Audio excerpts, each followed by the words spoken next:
Chemically speaking. So today's learning intention, I will understand the patterns of the periodic table.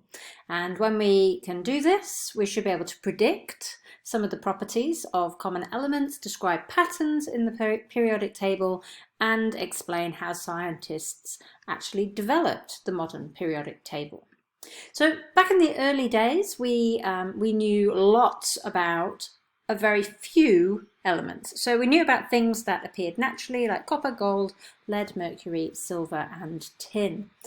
But by 1869, there were 63 known elements, and Mendeleev organized these. So Mendeleev is a Russian scientist. He organized these elements using their mass and their reactivity, and he created the first widely accepted periodic table. So it wasn't the first periodic table, but it was the first widely accepted periodic table. And it looks a little bit like this. So he's organized it with group 1 through to group 8, and he has put in the element symbols with their mass numbers. So this is Mendeleev on the left, and there's a page from his notebook when he's working it all out. So the patterns he found them by arranging cards with the names and the masses and the properties of the elements on them, and he grouped elements that had similar combining powers. So he was looking at their reactivity. So when they had a combining power of 1, like the alkali metals, he put them in group 1, and when they had a combining power of 2, he put them in group 2.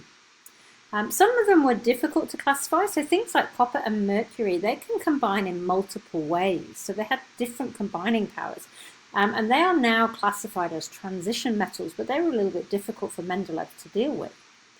And there are some elements, like hydrogen, that is still pretty tricky to classify because it sometimes has properties where it acts a little bit like an alkali metal, like group 1, and sometimes like a halogen, which is group 7, and we still struggle with where to put hydrogen on the modern periodic table.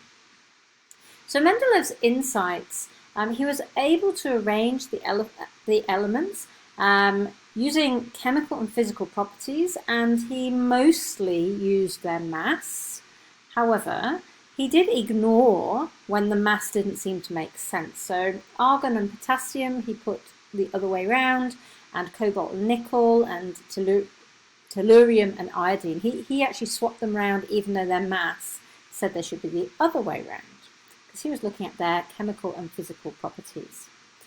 He also left spaces for undiscovered elements, and this was a real key to his success at the periodic table.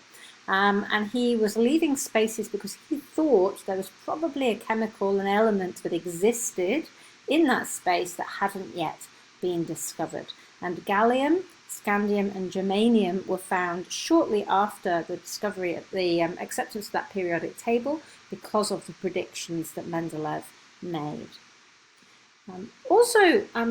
There was some work done to discover noble gases. Now, the noble gases are gases that really don't react very well with anything else.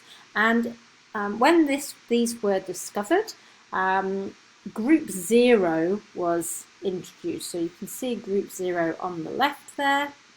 There's group 0 on the left, because he called them group 0 because they had a combining power of 0. They didn't react with anything, and that included things like helium, neon, argon, krypton, and xenon. So by arranging things in atomic mass, there were a few exceptions and there were a few problems. So now we arrange by atomic number. So in 1914, there was a guy called Henry Mosley, a scientist who worked with X-rays, and he was the one to look at the nucleus and start working out atomic number, the number of protons in an atom.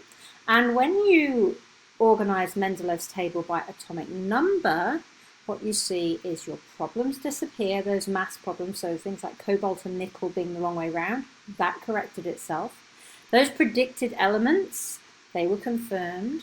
And the problem of having isotopes, that's one element but with multiple masses because of different numbers of neutrons, those problems were eliminated because when you have an isotope, the number of protons stays the same. So there's no longer a problem with isotopes. So the modern periodic table, it's organised by atomic number, and this helps us to be able to predict the properties of elements and see repeated patterns. So let's have a look at some of those properties and see what we mean. So we've got here a periodic table coloured so that you can see metals and non-metals, metals on the left, non-metals on the right, and in the gap between them, metalloids. Those are elements with properties that resemble both metals and non-metals. So if you find an element and you know it's on the left, it's probably a metal. This periodic table has been coloured to show the state of the elements, whether it's a solid, a liquid, or a gas. And you'll see that most of the elements on the periodic table are solids, and they are found on the left. And there's a few gases, they're found on the right, and there are only 2 liquids on the liquid elements on the periodic table. Now, there's another property, radioactivity. Most elements that are radioactive are at the bottom of the periodic table, so they are big elements.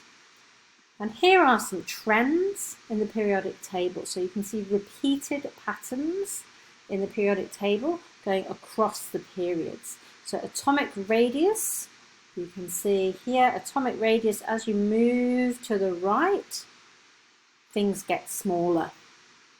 Melting point, in general, as you move across, things melt at a lower temperature. And similarly, electronegativity goes up as you move to the right. Ionization energy goes up as you move to the right. So there are predictable patterns in the periodic table.